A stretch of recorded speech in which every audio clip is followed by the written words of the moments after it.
বাংলাদেশি বংশোদ্ভূত footballer Adam আব্বাসকে নিয়ে কী ধরনের মন্তব্য করেছেন কোচ থমাস ডুলি। তো চলুন এইসব বিষয় নিয়ে আজকে আলোচনা করা যাক এবং সেদিন কি বলেছিল সংবাদ সম্মেলনে। চলুন ভিডিওটি সম্পূর্ণ দেখুন, তাহলে অনেক কিছু বুঝতে পারবেন। যদি ভিডিওটি সম্পূর্ণ না দেখেন অনেক কিছু বুঝতে পারবেন না। তাই আমি সবাইকে অনুরোধ করব, যারা চ্যানেলে নতুন অবশ্যই ভিডিওটাকে লাইক দিয়ে ভিডিওটি দেখতে বসে যান এবং অবশ্যই চ্যানেলটাকে সাবস্ক্রাইব করবেন। সাবস্ক্রাইব করে বেল আইকনটি অন করে দেবেন।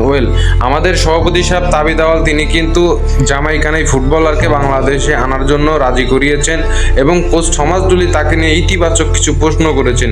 তিনি সংবাদ সম্মেলনে বলেন, হ্যাঁ, আমি ফাহাদ করিম সাহেবের কাছ থেকে শুনেছি অ্যাডাম আব্বাসের সম্পর্কে। অ্যাডাম আব্বাস দারুণ একজন ফুটবলার, তাকে বাংলাদেশে পেলে অনেকটাই ভালো হবে। তো তার জন্য আমি মুখে আছি, আশা করছি নভেম্বর উইন্ডোতে আমি অ্যাডাম আব্বাসকে দলে পাবো এবং তাকে পেলে আমি প্রপার কাজে লাগিয়ে তার থেকে সেরাটা বের করে আনবো এবং তার সম্পর্কে অনেক জেনেছি, তিনি অনেক ভালো ফুটবলার, আমি তাকে চাই। তো এমনটাই বলেছেন কোচ থমাস ডুলি। তো এখন দেখার বিষয় হচ্ছে কবে নাগাদ বাংলাদেশে আসে।